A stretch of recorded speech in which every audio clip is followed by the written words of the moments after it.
Howdy, we are live. It's been a while, huh? Yep, we've had some calamities around here, as you probably are aware of.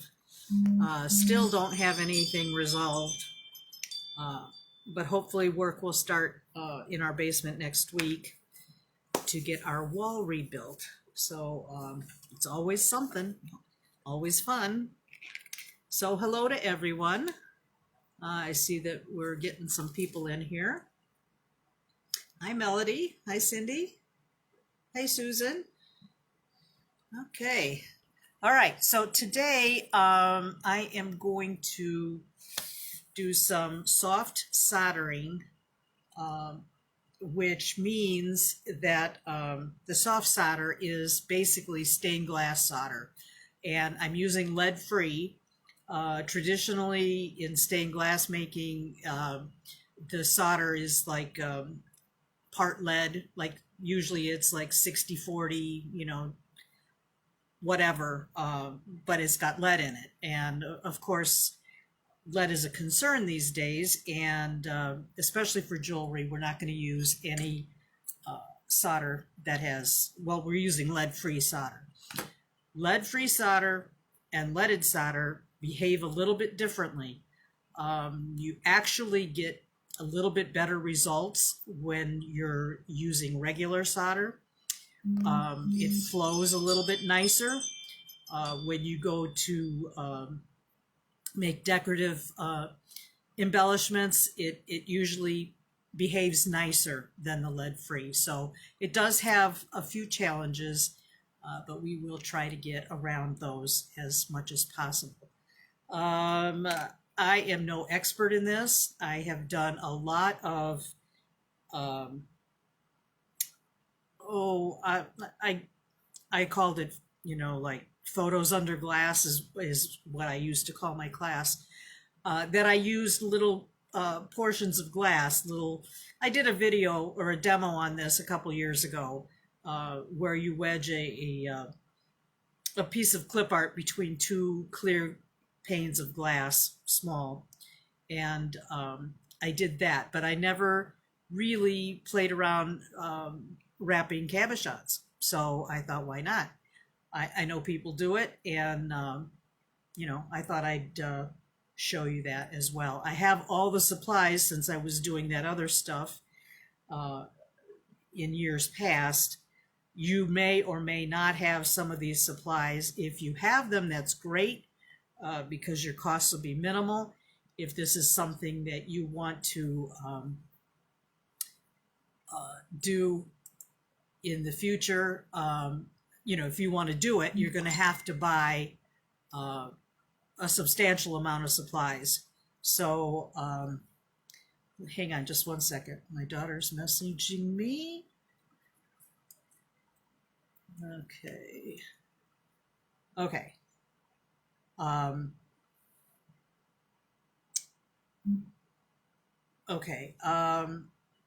Sorry about that. I get distracted very easily. Okay. Never like getting interrupted when you're trying to think. Anyway, I was talking about the expense. There are some expenses involved. There always is when you do something different. But it depends on if you like it and if it's a road you want to go, or, another rabbit hole, so to speak, that you want to get into. So, oh, hi, a whole bunch of people are on here. Hey, Marianne. Hi, Nancy. Hi, Renee, Deborah, Robin, Carol, Diane, Babette. God, the gang's all here. Okay, so what I did is I wrapped a few. I'll show you what I've done so far. I've wrapped a few of my own cabochons and then some,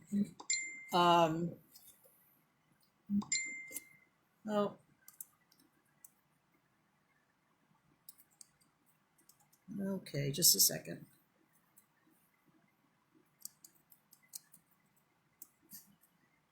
All right, now I have to fix my phone here so it doesn't fall down. All right, let's see if I'm in the frame right.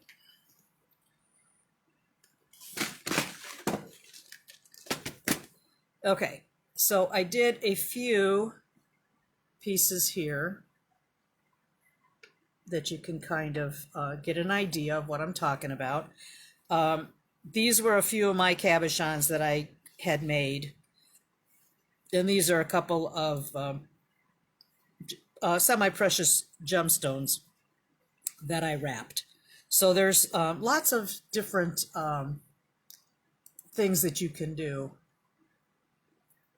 And there's different types of copper foil. I'll explain all of that stuff as I go along. This one is a scalloped foil, and that's kind of a neat look. And you can just put simple jump rings as a hanger, or you can make a little bail with just some regular wire as well. And then you can add some decorative dots if you want to. These are where the lead-free solder doesn't behave as nicely as the leaded solder, okay? It just doesn't flow quite the same way.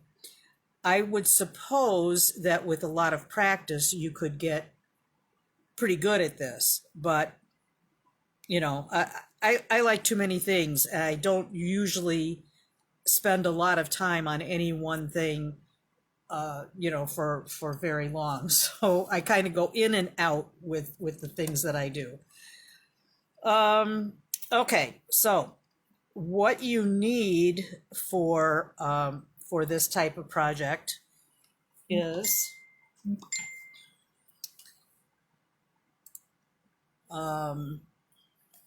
you need a soldering iron and stand. For safety's sake, you should always have a stand, a holder to put your soldering iron in. It's too easy. This whole thing gets hot right here. Am I in the frame? Okay. This whole thing gets very hot. You have to make sure that you pick it up by the handle. And sometimes, you know, if you're just laying this thing down, you could hit into it. Believe me, you know, I've done it. So you want to make sure that you have a holder that you can keep your soldering iron in while it's hot and available. There's also a sponge. You can use any kind of sponge. Just cut a piece and wet it, because you will be periodically wiping excess solder off of the tip of your soldering iron. So you want to have that handy. There are different kinds of tips, different sizes. This, I believe, is a 1/4 inch tip. I think the when you buy your soldering iron, it comes with a tip. Different soldering irons have different size tips. This that I use, of course, I know it's backwards. This is a Weller 100. I've used these specifically for many years. They hold up really well. It's got an internal thermostat. It keeps it, you know, at that constant temperature.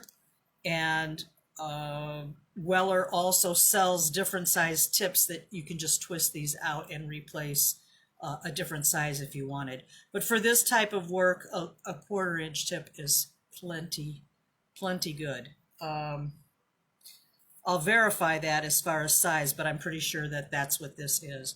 But standard wise, they come with a little bit wider tip, I believe.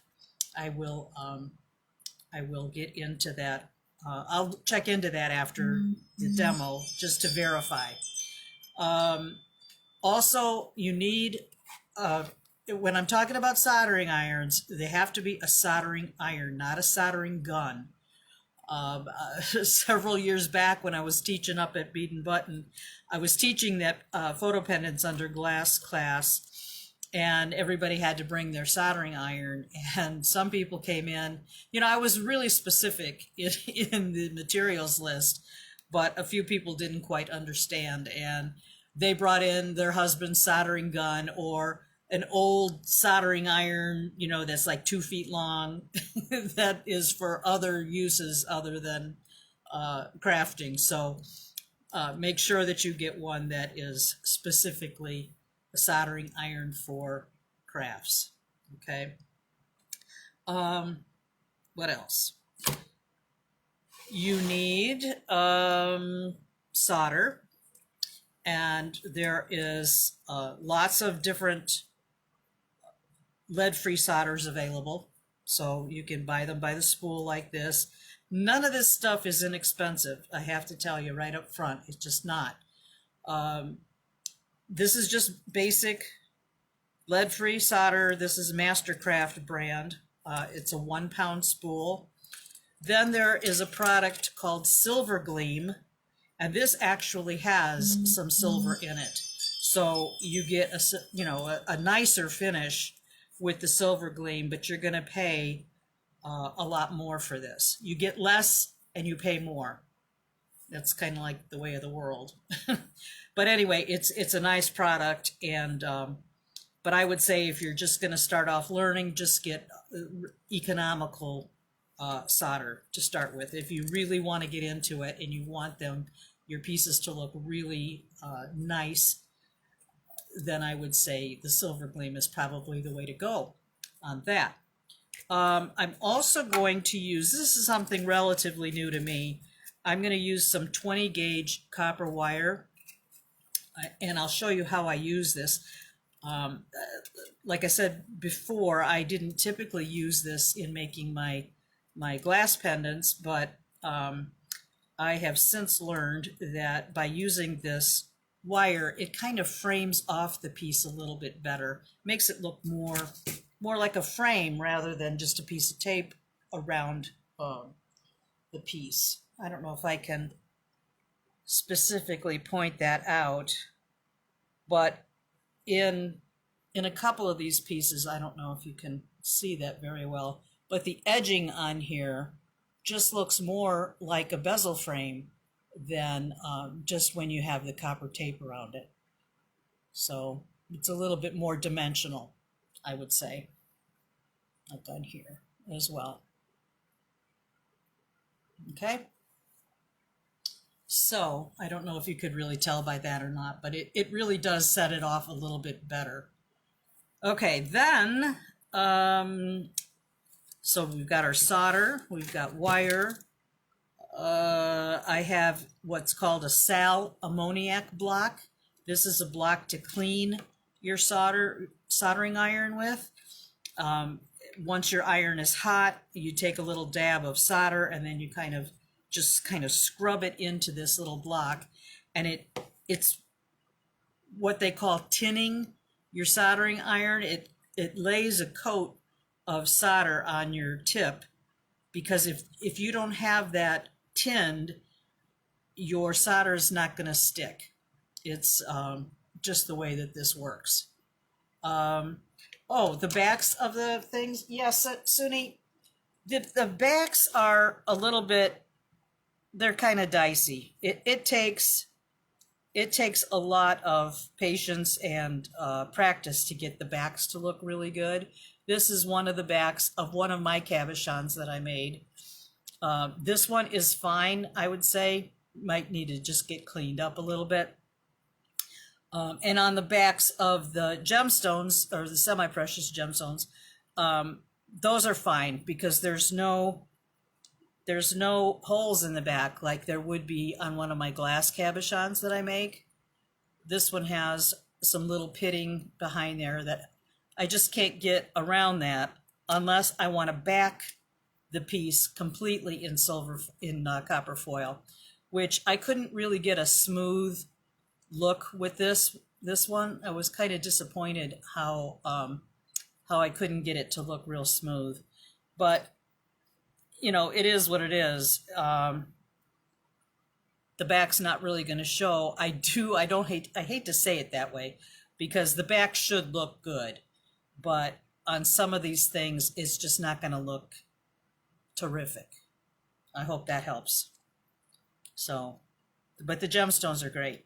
And you can also solder on little embellishments if you wanted to. These little balls I put on there, and then I've got some little, I don't know what they are. They're not silver, they're just silver in color. that you can solder on to pieces. So that's that. Okay. All right, so then we've got the cleaner. I have a burnisher. This is a stained glass burnisher, but you can use any burnisher. You could even use the handle, like on a paintbrush or something like that, to burnish with. And I'll show you how we do all of that stuff. A pair of locking hemostats is very important when we're putting on our veil. That I'll show you how we use that as well. Some tweezers. I use a third hand to help me when I'm putting on the veil. And I've got a ceramic tile, just something heat-proof, a heat-proof surface to work on. I have a disposable brush that I use for my flux. You can use them over and over again until these are just cheap metal and they get rusty, but the brush is still good for a while. So I just kind of hang on to those. You could just use a paintbrush too. You don't have to have a specific brush for it. You need flux and flux remover. You know, all this stuff's going to be in the handout, so you don't have to write anything down. These are the brands that I use. I can't really say anything about any other brands because these have been the only thing I've ever used. I like the gel flux because it's a little bit thicker than some fluxes are just real thin liquid. So the gel flux is just a little bit nicer. And a little cup to put some of the flux in. And let's see. I think that's about it as far as supplies. Scissors. And, oh, you need copper foil tape. Copper foil tape comes in lots of different sizes, or widths, I should say. The 7/32 I use a lot, and 1/4 inch I use a lot. But it depends on how thick your piece is. That's the whole thing.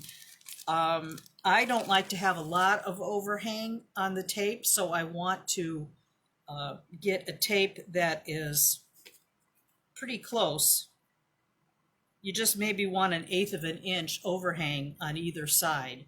So some of these tapes will be far too wide, some of them are too skinny. That's something you'll have to determine by what you want to solder. So I'm going to, I don't know which one I'm going to do here. I'm going to plug my iron in. Unfortunately, these don't have an on-off switch. You just have to plug them in when you want to use them.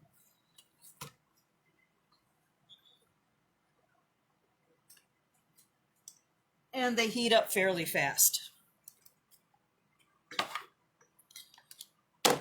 Okay. Hey, Wendy. Okay, so I've got a couple of stones here. And I also have one of my glass cabochons. And maybe we'll wrap both those. Get all set up here. Get my extra eyes on here.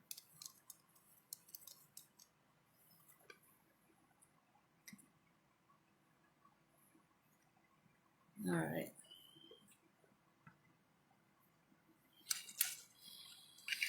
All right, so I need to determine what size. Oh, and this particular foil, this is the one, this is a 5/16. This is the scallop foil. So this would be good on a thicker piece. Probably.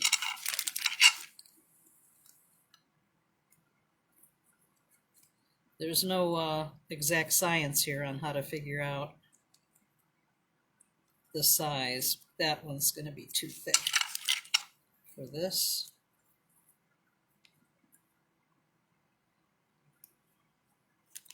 Yeah, maybe I'll do this one with the scallop foil. Well, we'll start one thing at a time here.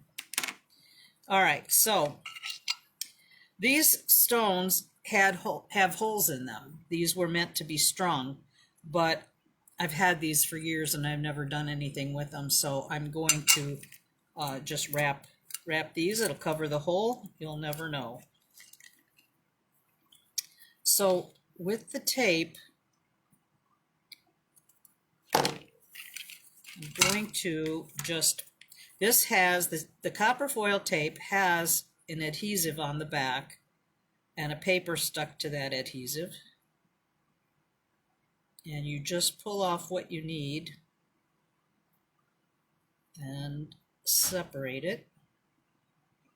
Guess I should have, it would have been easier to peel it where it was kind of crunched up, not crunchy. Okay. This one happens to have a black back on it. That doesn't make a bit of difference in what we're doing here. In stained glass making, it does have a little bit of difference, but for what we're doing here, this is fine. So I like to start putting my foil on at the top where I'm going to put my hanging jump ring or bail, whatever. And I want to put the tape equally on both sides. So a lot of times it's just easier for me to hold this upside down. Once I put this on the very top, then I can peel this off and just roll that tape, well, roll the stone over the tape, trying to stay as centered as possible on here so it has equal amounts. And then come up to the starting place, and I'm going to cut this foil off here, but I don't want to leave that much. With the scallops, it's a little bit more difficult. Just like with bezel wire, you want to try to get them lined up as much as possible.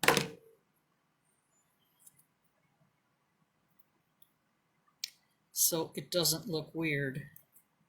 This one I'm just going to snip off a little bit more. I don't like to have too much overhang on the where I started, because there's something about that seam area that if you get too much tape overhang, it seems to pull up when you're trying to solder. I don't know that I can explain that quite right, but I just want a bare minimum of overlap from the starting seam. Okay. And I choose to do this, the seam on the top, because it hides the joining of the tape when you put the jump ring on top. Okay, so once I've got that on all the way around, then I'm just going to take my fingers and push this tape. I use my thumbnail a lot too. Just push this tape around on both the front and the back and kind of get those corners bent.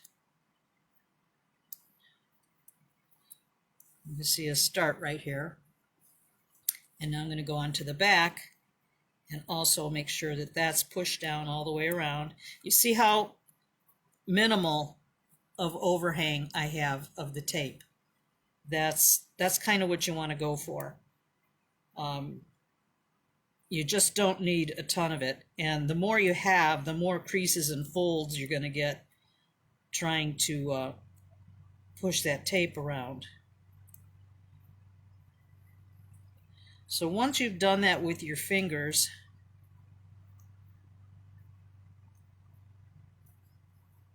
Wendy, I think you took this class, didn't you, in Milwaukee? when I did it years ago? I think you did, if you're still there. I'm pretty sure you took it, you and Natalie. Okay, let's see here. I'll stop in a minute and answer any questions if you have any.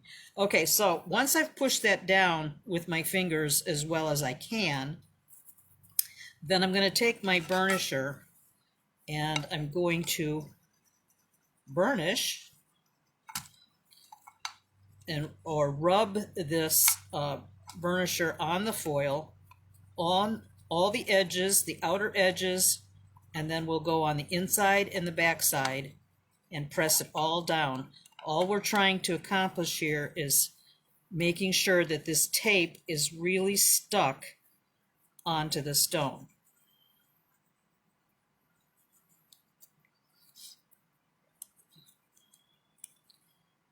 And you want to make sure that you don't tear it either. If you get too aggressive, you can tear it. Now, if you screwed up and the stuff doesn't look right, if it's cockeyed or whatever, you can go ahead and peel this tape off. It's totally, you know, it'll be a little bit more difficult to take off after you've burnished it in really well, but you can take it off. You can also use an X-Acto knife if you find that you're just a little bit, if you have a little overlap or a little piece that you could just cut off, and it'll look a lot better. I guess without having that example, it's hard to really explain that. But sometimes when I'm overlapping that seam on the top, I might be just a little bit off. Everything else will look great, but I might just be a little bit off on that, and that's where I can take that X-Acto knife and just clean that area up just a little bit. All right, so it's really important to get this all burnished down really, really well. And then we'll go on to the next step. I like this scalloped foil tape. I think it looks kind of cool. All right. Yeah, I thought you did, Wendy. So this will be familiar to you, and you should have a lot of the supplies if you want to do this again.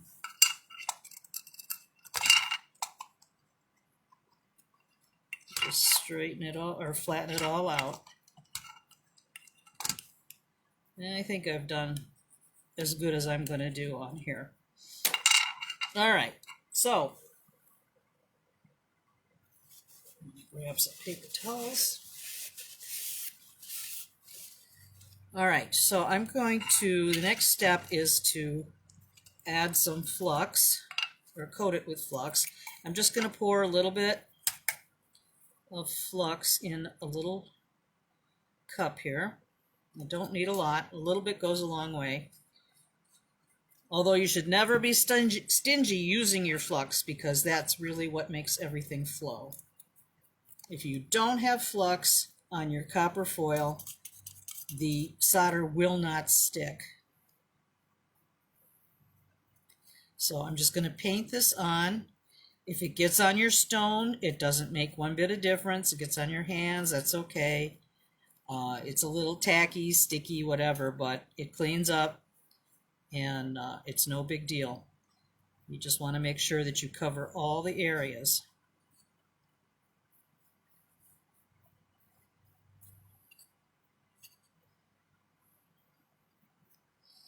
Okay. Yee-hoo, messy. All right, so I'm going to just set this on the side here. Just set yourself up for success, not having anything that's going to catch on fire.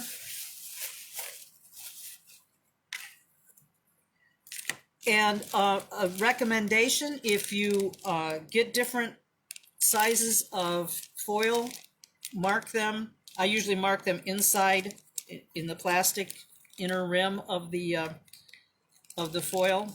but then also put them individually in their own bags. If you leave them in the bag that they came in, you can't reseal that, and this stuff gets to be a tangled mess if you leave them all in just a box or a bag.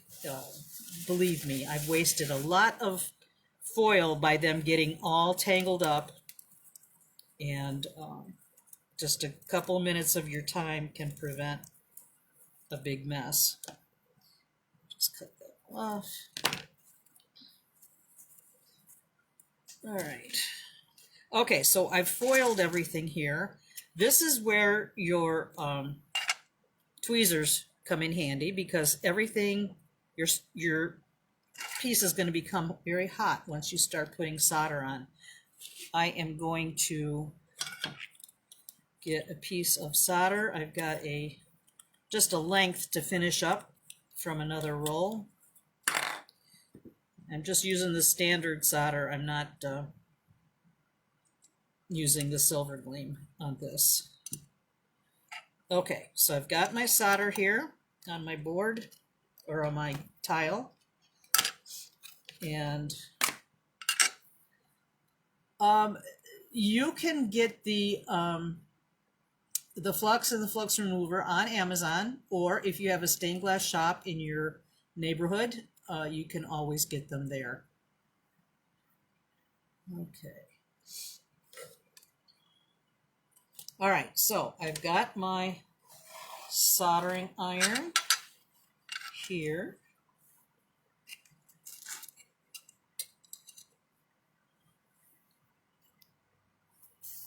And it's nice and hot. And I'm going to press my soldering iron down. It's got like a beveled edge on either side. So I'm going to kind of just go straight down. I'm not using the tip, this way. I'm using it sideways, where I'm going to just pick off a little bit. The solder just melts. And I'm going to hold on to my stone with my tweezers. And I'm just going to take a little ball of solder and start to swipe all the way around.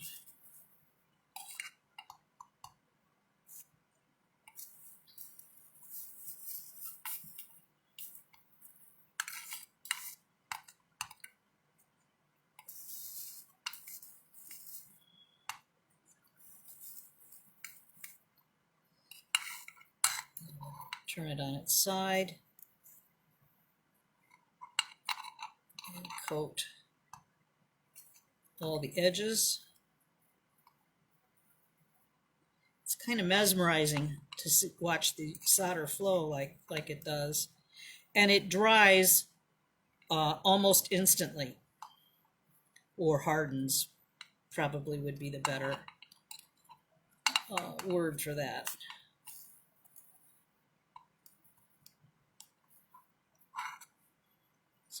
And then on the back side, you want to make sure you get all the solder on there as well.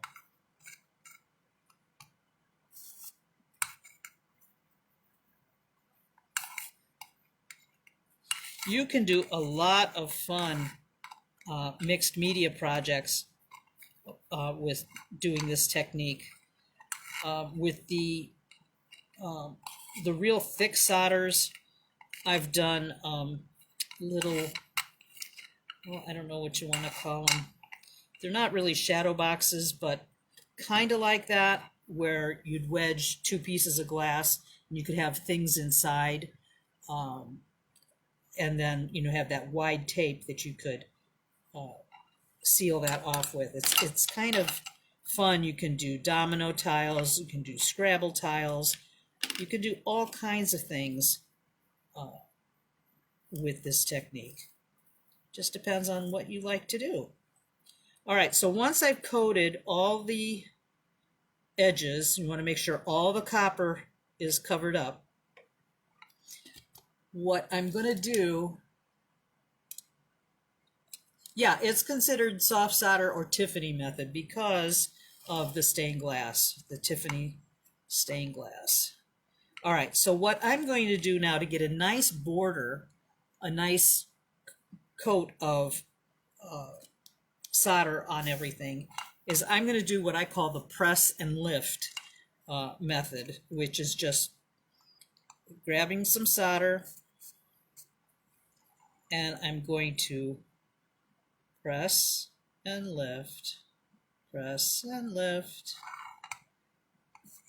I'm not sliding my hand or the soldering iron over. I'm just pressing and lifting. And it's just enough pressure that you're heating up the solder to flow, but you're not swiping where you're going to get streaks. This is to get a nice, steady line of solder. And just pause for a minute while it hardens, and then go to another side and we press and lift. And you want to go all the way across that side,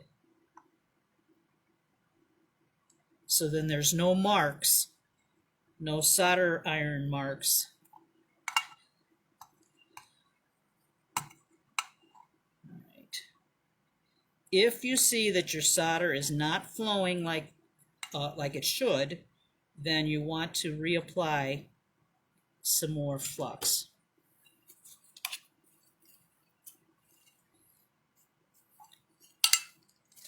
And then it really, that makes a big difference.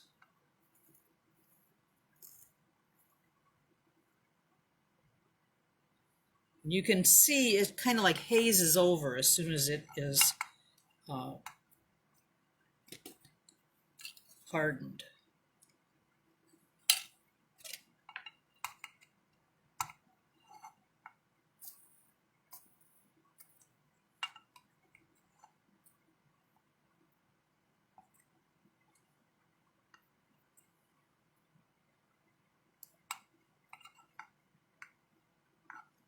If you were to swipe, you would get drips running down your sides, and you don't want that.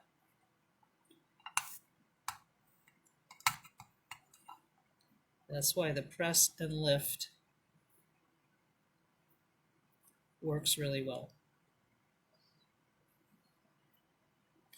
And you can decide how much solder buildup you want. But it gets to a point where you really can't add much more. It just won't take it. All right, so you can see that. It is fun, Renee. It's very zen. It's very zen. It's very, I don't know. It's mesmerizing. And then just check and see if you've got as much as you want on here, which I think I do. And then I'm going to wipe off my tip on my sponge to just get any accumulation off. If this, I'm just going to show you this because I can right now. If your soldering iron isn't all smooth and shiny, then you want to clean it with the sal ammoniac block. And I'm just taking that and rubbing this. Oh, I forgot to put my fume trap on. Ugh. All right. And it smokes a bit. That's okay. It's supposed to do that. And then you can just grab a tiny little dot of solder and rub that in there, and your tip becomes nice and shiny, clean again, and it's going to work well. Okay, so both sides look good. I'll put it back in the holster.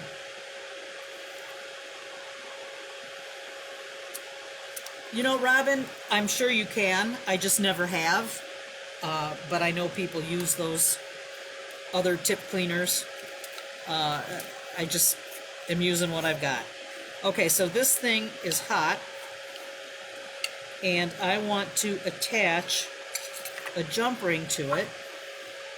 I just have a little box here, a little plastic box that I'm going to use to hold on to. Where's my other? Oh, here it is. It's right here. I'll get another third hand here, and I'm getting a jump ring. I'm just going to use a jump ring here.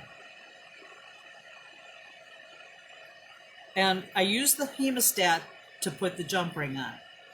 And I clip on the jump ring where the opening for the jump ring is at the top and not clamped into there, because I'm going to turn this over when I attach this, and I want that split in there inside the solder, so that closes that jump ring. It's like killing two birds with one stone here. Hey, Gwen. Yeah, this is loads of fun. It really is. All right. So I'm going to pick this up. It's a little bit hot, but not that bad. I'm going to pick this up and hold on to the stone with my third hand, just to keep it steady while I'm going to put the jump ring on. All right, so now I'm going to put a little bit of flux on the jump ring where the split is, and then I'm going to also flux the top piece where the jump ring is going to go. And I'm going to grab a little flux here, solder, and I'm going to heat up. I hope you can see this okay. I'm going to heat up the area that I want to attach the jump ring, and go on either side of the jump ring. And you can actually feel the jump ring kind of sink into place.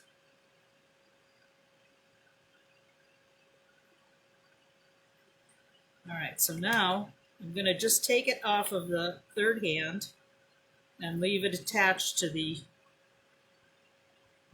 jump ring to make sure that I'm on target, that I'm right in the middle of the piece.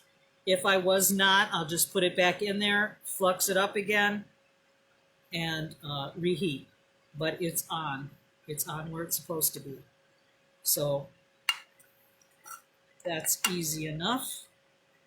But these little $3 hemostats are well worth it, just for that purpose right there. Just to hold that ring steady while you're putting that on. All right, so the next step, you could be, this is a rather blah piece, but you could, if it was a really nice, pretty stone or whatever, you could just call it a day at that. Okay, that would be sufficient. And then we would use our flux remover to get all those little crispy, crunchy things off. But let's say we want to do something more with this.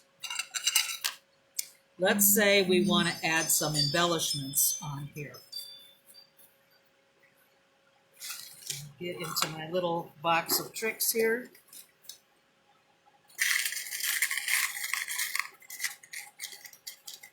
And let's say I want to put a leaf on there. That would be nice, a nice addition on there. So I'll cut off this ring.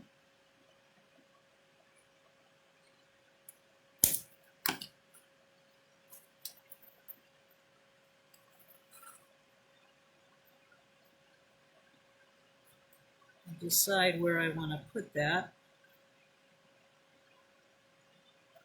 These are a little more tricky, you know, to put on little embellishments, but I would certainly encourage you to play with them because I think it can be big fun. I want to line it up where I can make contact with either edge. And let's say I will get some flux. I'm going to flux all around here.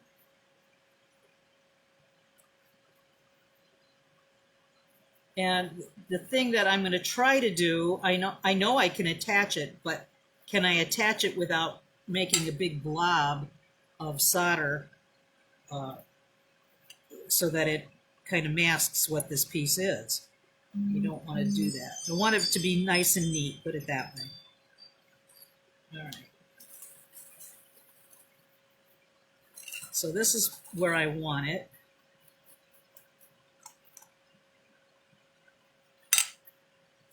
And I didn't have to put the wire. I'm going to do another one after this because with this type of scallop solder, I didn't need to do that. So I just want to clarify that in case you're wondering why I said about the wire and then I didn't use it. All right.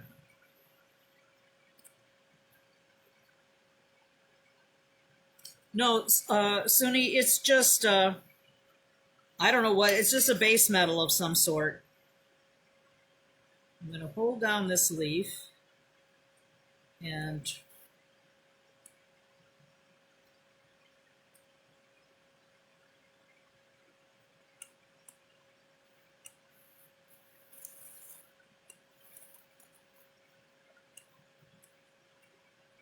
okay, so we got that one area attached.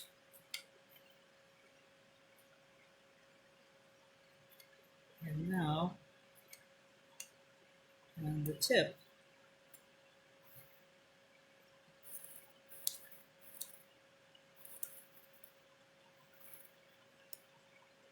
I'm getting everywhere but the tip.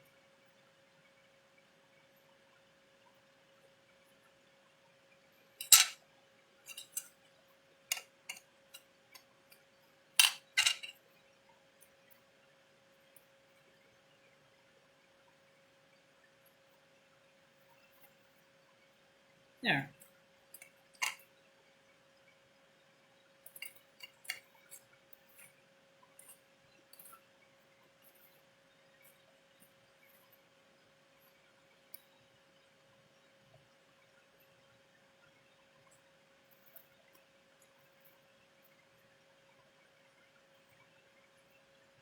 Okay.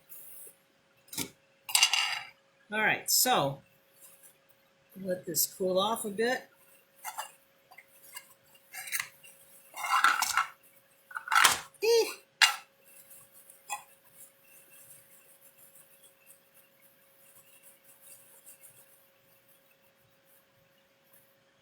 Clean that off. And then I will get some flux remover. The thing with the solder is it gets like these little brown crispy bits on the solder as it melts. It's like kind of like burning, I guess, burning the flux a little bit. So it gets these little crispy bits on there and they're sticky. So the flux remover takes all that off.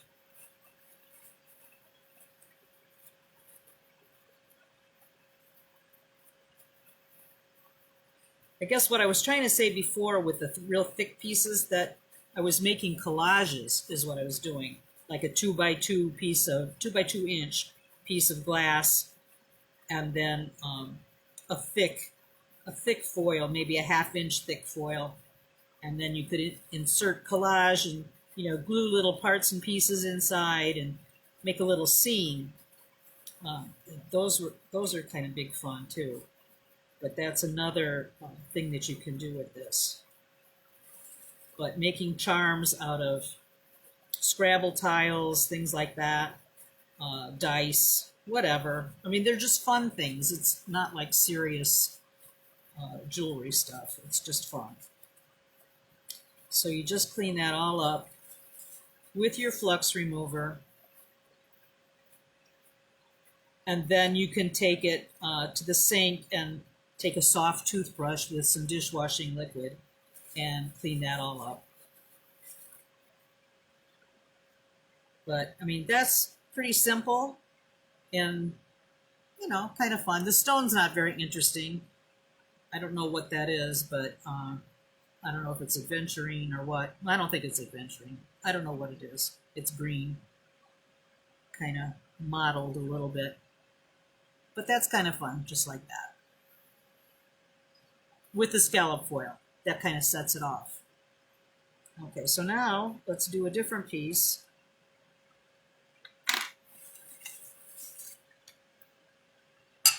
Let's see how this one works. Like I said, these are just pieces that I've had in a box of stuff, you know, for years that I've never done anything with. So at least I can do these an example for a demo for you to see what this is all about. And Renee, they do hold up. They hold up very well. You can clean them. They will tarnish just like your silver pieces, but you can clean them up with a little piece of very fine steel wool. They clean up real well.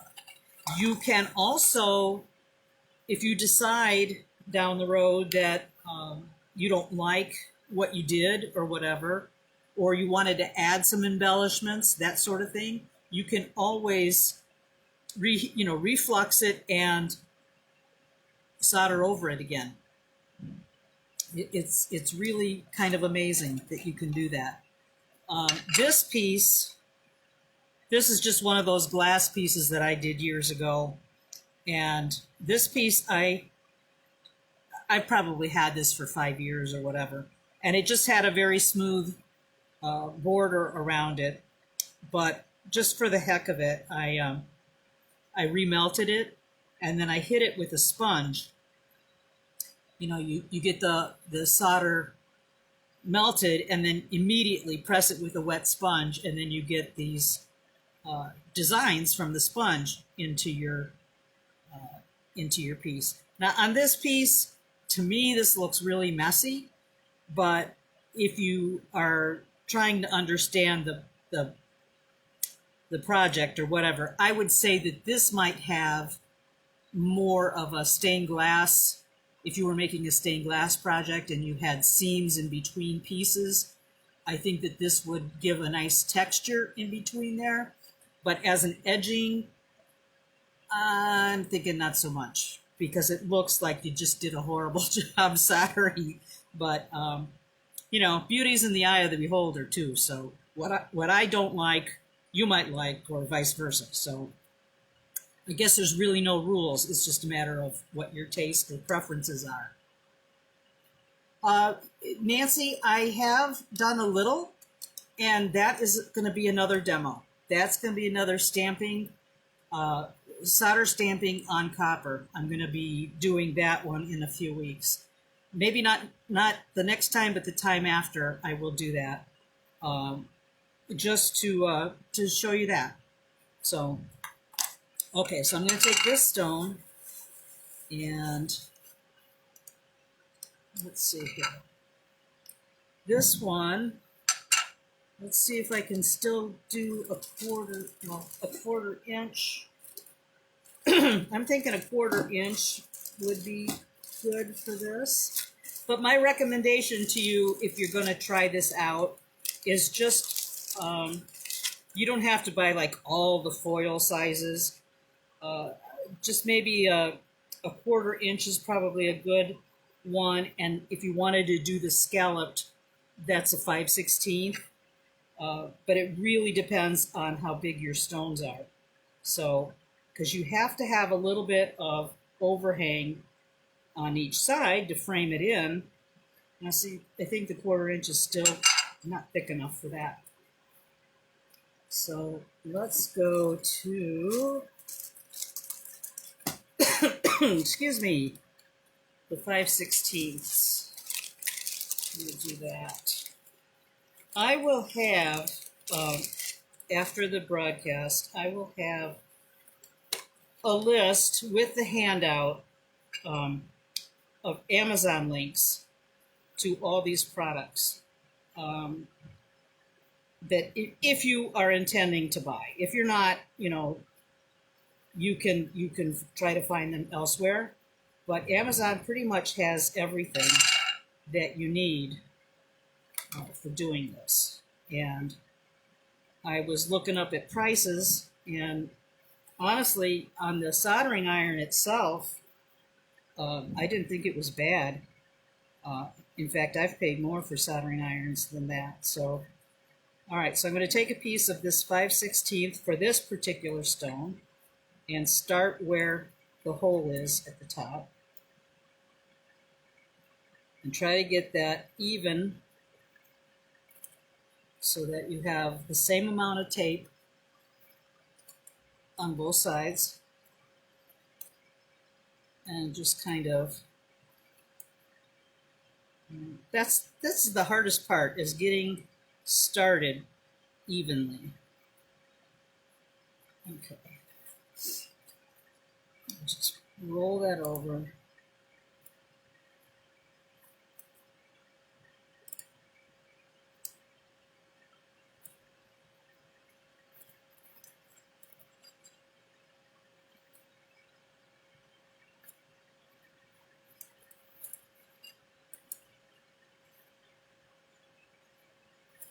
And just go past the starting point just a tiny bit.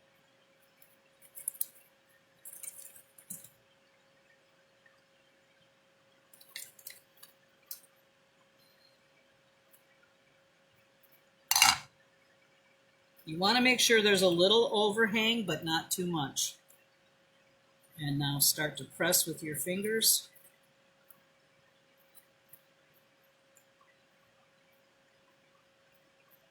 And in the corners, I kind of use my thumbnail to kind of smash those down a little bit.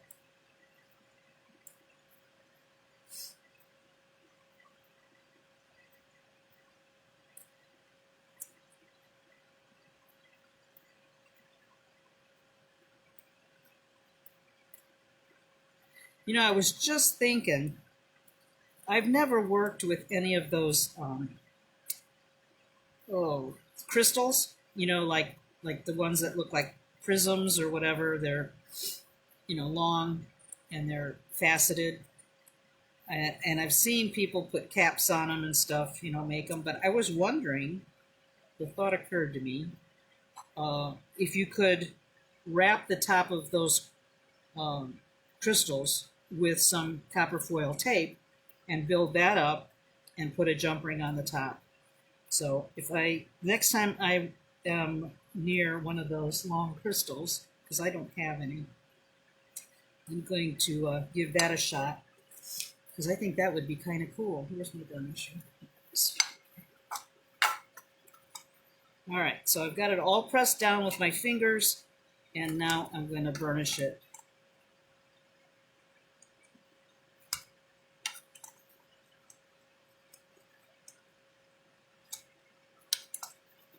Many moons ago, my husband used to do stained glass windows, and I helped him a little bit. He did the ones with lead, and he also did some with copper foil, and I used to help him with the copper foil, never with the lead. I just wasn't interested in that at the time, but I liked doing the foiling of the glass pieces. These, in the stained glass world, are called a FID, F-I-D, but it's a burnisher. And when I did my classes, I just bought a bunch of these because they were easy and inexpensive. But if you have an agate burnisher, or like I said before, even just a round, um, I don't know, like a wooden handle, like a paintbrush handle or something like that, you could burnish with that too. But I don't know if you're like me or not, but when I get into a project, I've got to have like all of it. I've got to have the whole 9 yards of the supplies. It's just, I don't know what it is, but I feel like if you don't have all the stuff, it's not going to be successful. And that's not necessarily true, but that's just how I feel about things. I like my tools. All right, make sure that that's all burnished real well.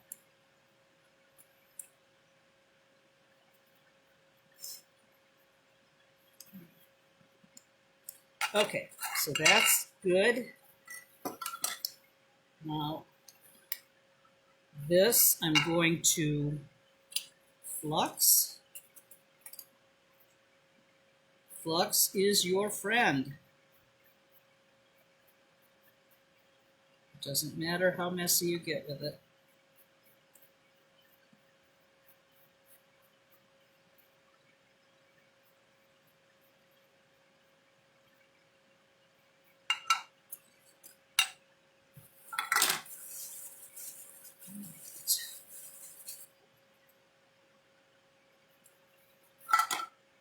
All right, so now we'll put the solder on. Get my tweezers.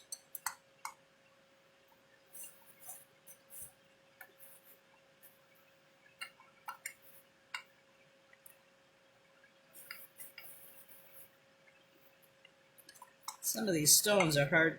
They're a little bit fatter in the middle, so they don't lay down flat on the board, or on the tile, I mean. So, just have to hold on to it, I guess.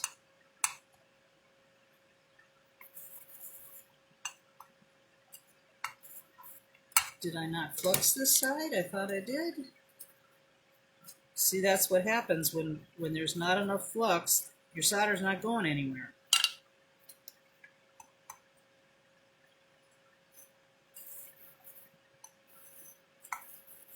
There we go.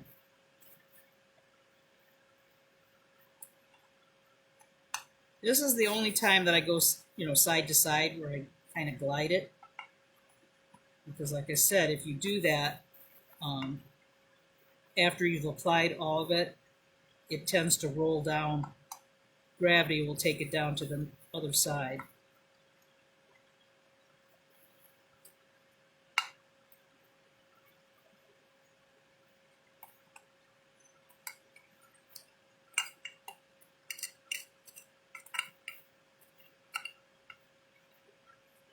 Have any of you tried this before? Done anything like this?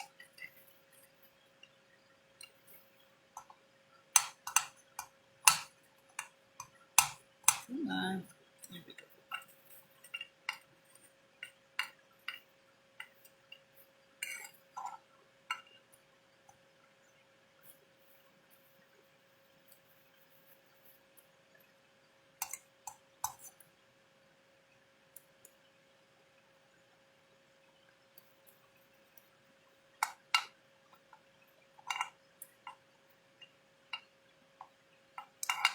All right, so I've got my whole piece soldered.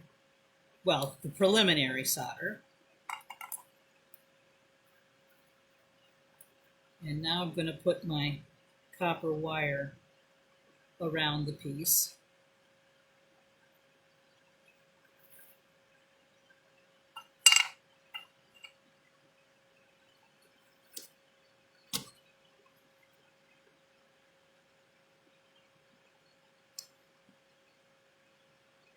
Okay.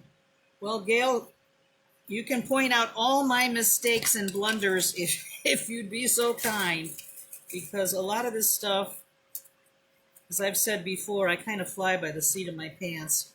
And sometimes I do things that aren't quite what everybody else would do or whatever. Okay. All right, so this copper stuff is, or the copper wire part is new to me. But I did like the way I tried it, and I did like the way it looked. So I think it has some value. Okay, so I'm going to take this piece of wire, this copper wire, and go right on the edge.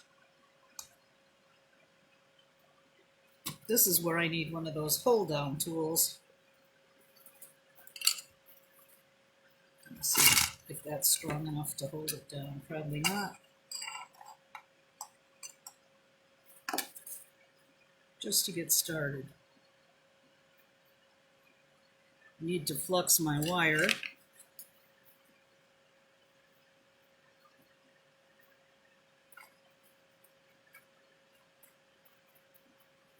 Oh, hang on just a second. Let me grab one of those.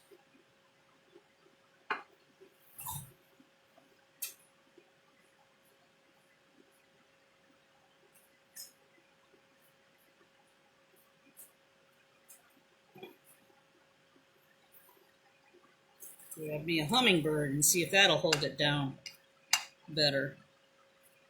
All I need is to just get it started.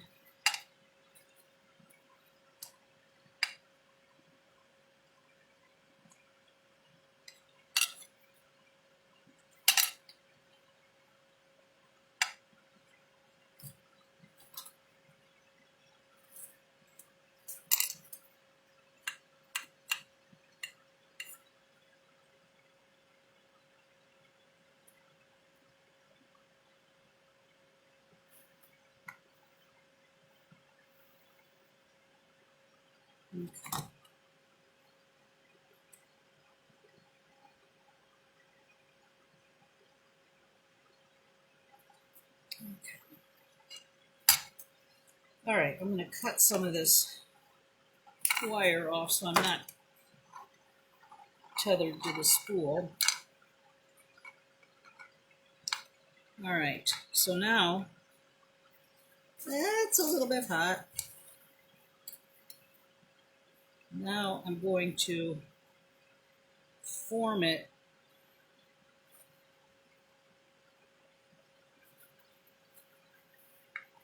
just a little bit.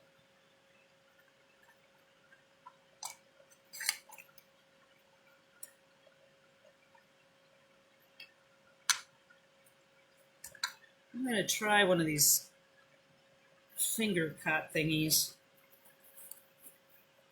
Let's see if I can hold on to this when it's hot. I've never tried these before, so I think I will try them now, see if it's beneficial.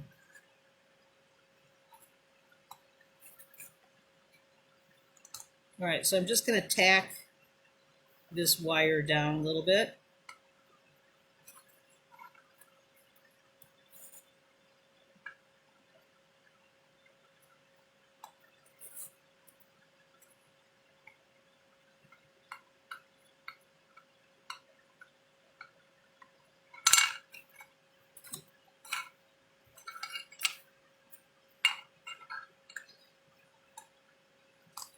You see what I'm doing? I don't know if you can tell very well. I hope so.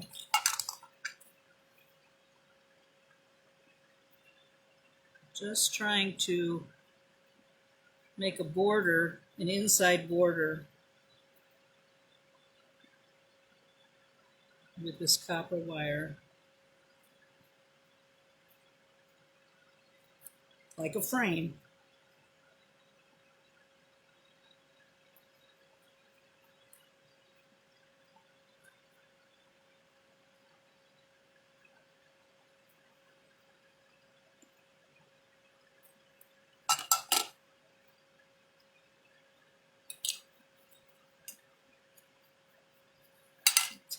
And tack this down.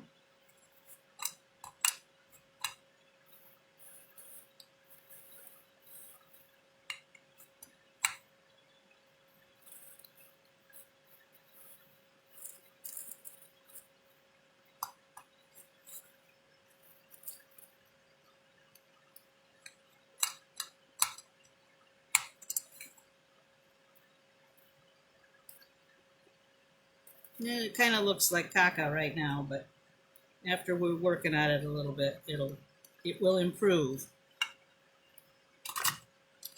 So she thinks.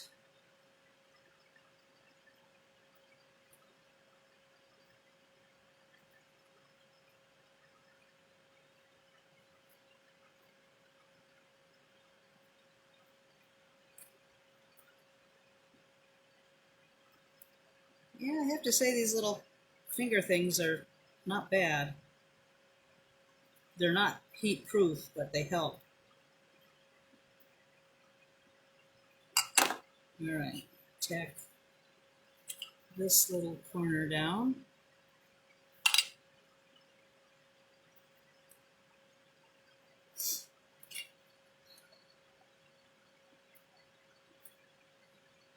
Well, that's great. So screw that up. I think I need them on all my fingers.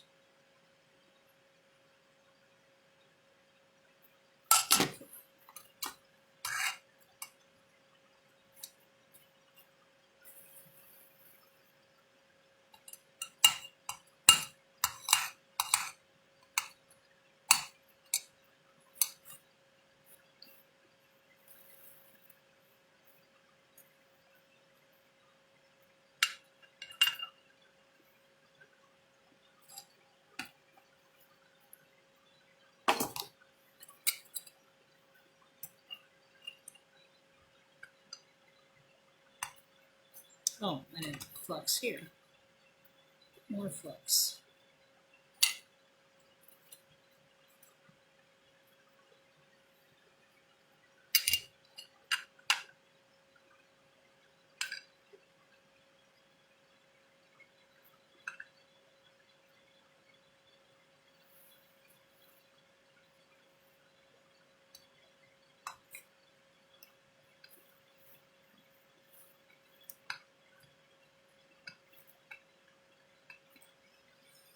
All right. Eh.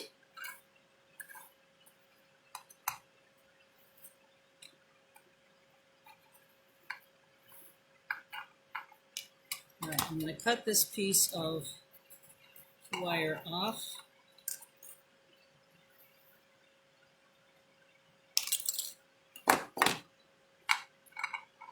And now I'm going to doctor up my solder. Add some more flux.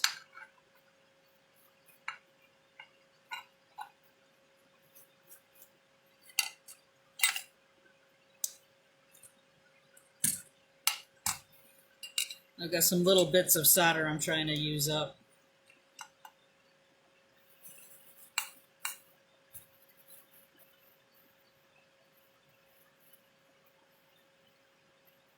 This one I didn't do too great with the wire placement.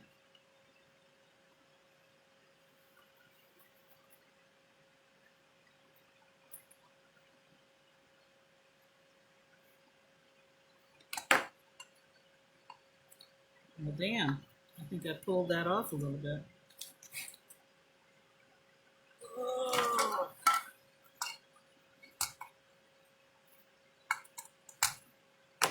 Okay.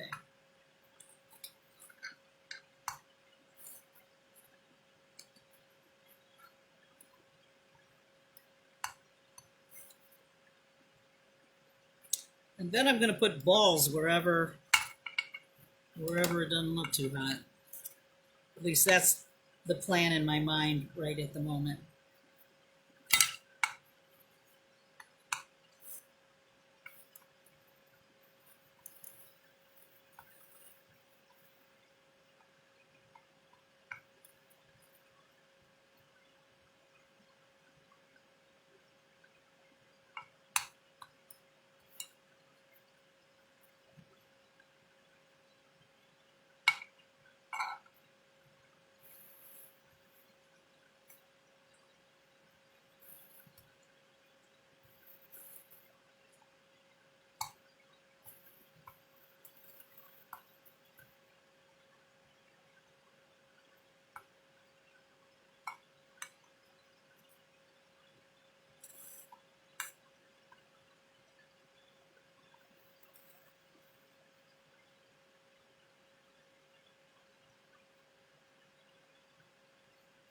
It's like when you do one side, it's like you can't just do like a little spot. It at least in my experience, it seems like you got to go all the way across so you don't leave any lines.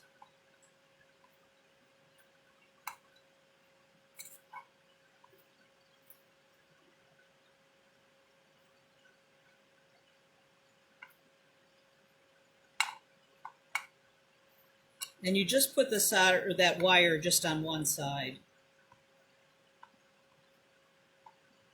the front side.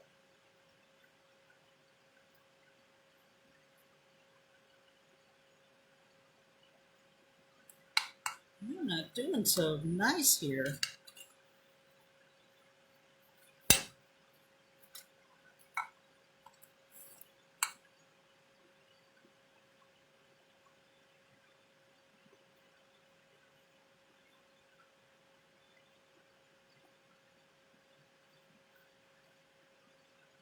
Okay.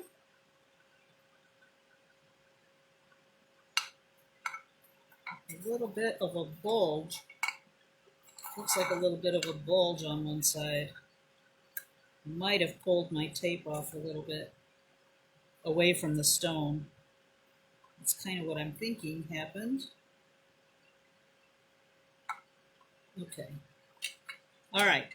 So I've got all the sides done. We'll attach a jump ring.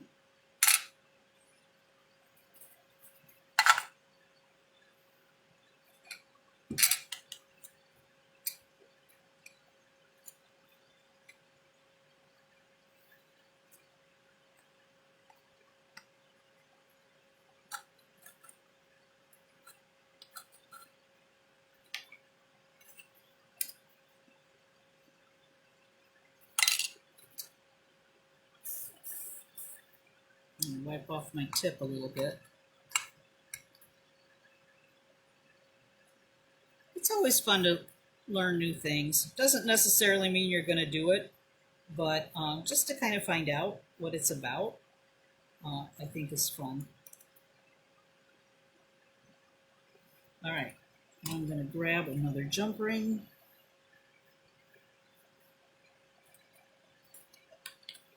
And again, position it in the hemostat that the split is on up, going up. Flux the split, flux the top of the piece, and then heat up the area. And I just eyeball it like everything else. Sometimes I'm right on the money, sometimes I'm not, and I'll have to reposition it. But you can actually feel it seat.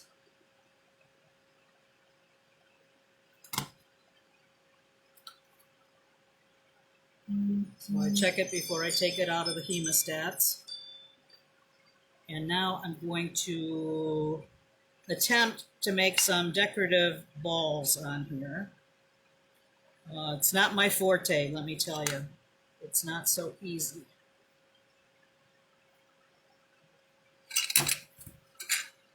At least not for me. Maybe for somebody else they can do it, but I struggle with some things. All right, so I'm going to get my tip cleaned off. I'm going to grab some solder. And I think I'm going to try to put these on the outside edge.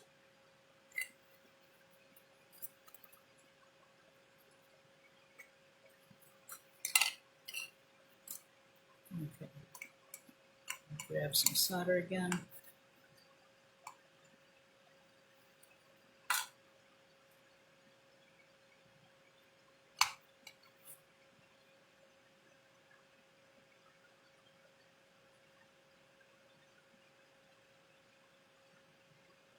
Come on. Well, that's a crappy ball.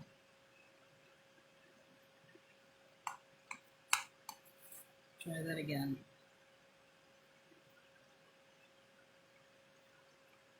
Sometimes they'll make a little peak, and that's okay. You just leave it peak like that. Ugh. If it doesn't work out, you can take it out. Melt it off. Try that again.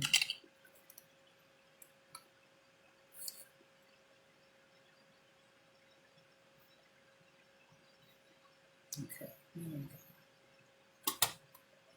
If you get those little peaks when you're attempting to put a ball down, then you just hit it with some more flux and press on it again, and the ball will round out. Now, I didn't put enough solder for this ball. Okay. We'll get back to that.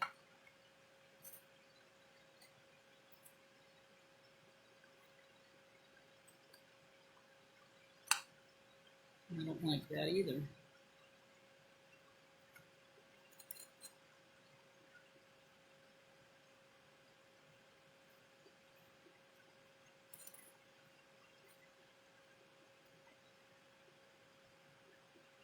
Sorry. Just bear with me.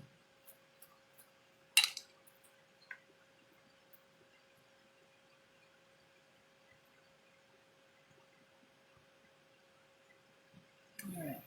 Let's try that again.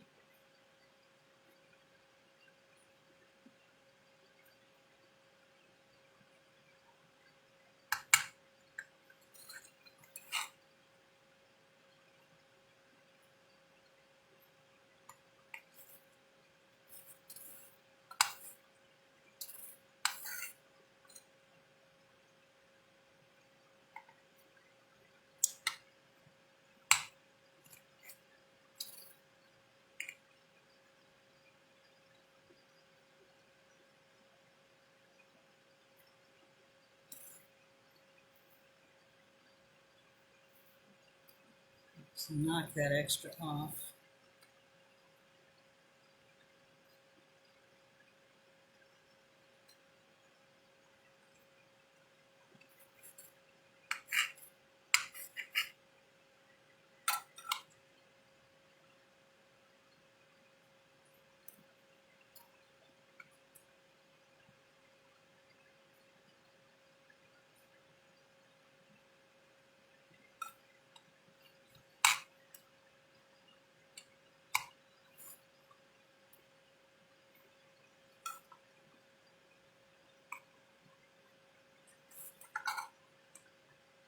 I'm going to fix these right here because those have the peaks on them. And by adding a little bit more flux, you should be able to get those to round out.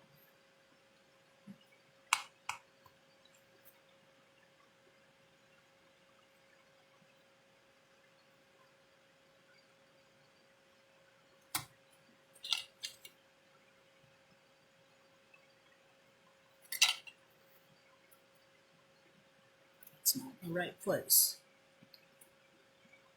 That needed to go over a little bit. So get rid of that.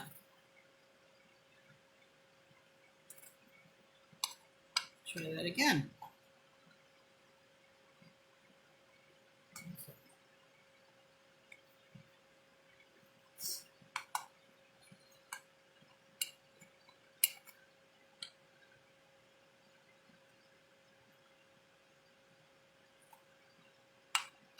This ball making takes a lot of practice, which you can see that I haven't done. But there's potential.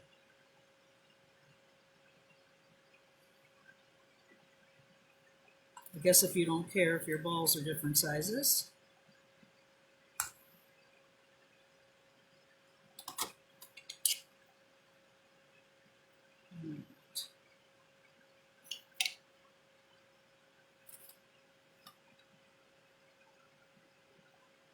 I'd say this is one of my better demos.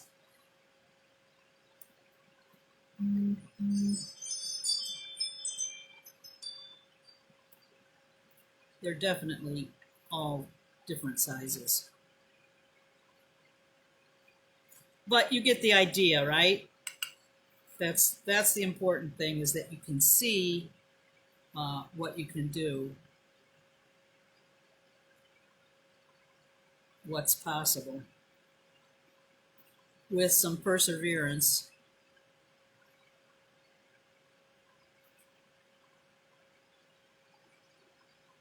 All right. Well, like I said, it's not perfect.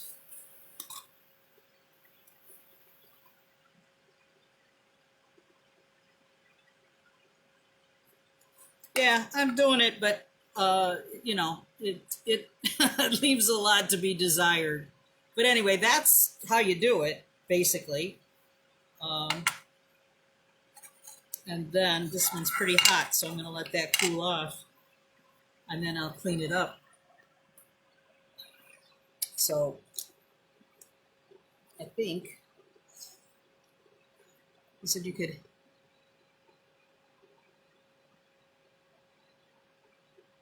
Yeah, I'll practice more on that. But the ball making, if it was solder that was leaded, it's a lot easier to work with. It just flows a lot better. But that's really not an option. So practice is the key. Oh, is that hot? Um, Practice is the key. Yeah. Have you done much of that, Melody? Because I'll tell you, that is that needs a lot of work for me, anyway. Like I said, I've only done this a few times, uh, like this, to do the decorative soldering on here. I like adding the embellishments. That's actually kind of cool. That one came out pretty nice. Um, this one not so much. Ow, still hot. This one not so much, but you get the idea. So there you go. Yeah, it's frustrating. It's frustrating, especially when you're on camera doing it live in front of people and you're screwing up. So, but you guys know me.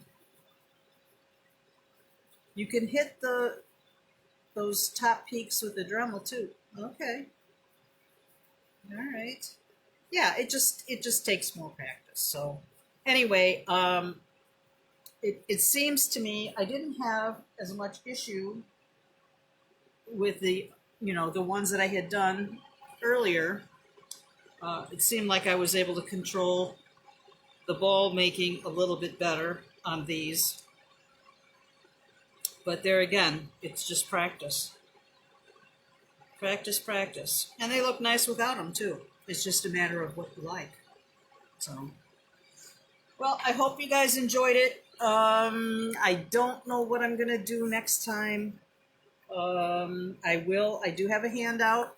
I'll be putting that out in the group in just a couple minutes with some Amazon links for products if you buy it, if you buy anything.